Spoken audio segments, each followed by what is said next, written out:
نحب نتعرف عليك يا دكتورة. تمام، أنا عبلة.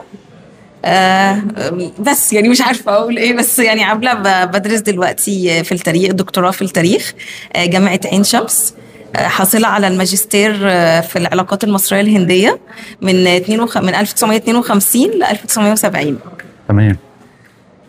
ايه تاني بقى؟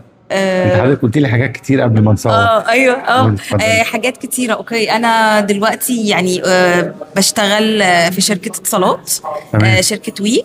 بشتغل في مجال الفاينانس والاكاونتنج، عشان انا معايا اوريدي دبلومة في المحاسبة ترينر، تمام. بجانب الشغل الاداري.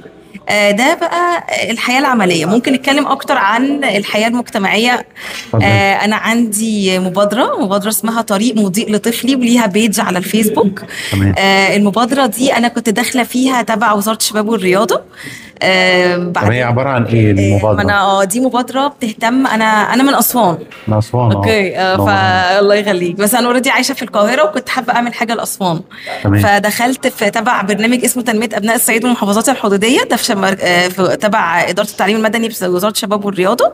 قدمت في البرنامج ده، ودخلت بالمبادره بتاعتي، وعملت كذا ورشه عمل وكذا ايفنتس للناس هناك. كان بيهتم باولياء الامور اللي عندهم اطفال من ذوي الاعاقات البصريه، ده في اسوان، ان احنا نعمل لهم تمام. تاهيل نفسي، ان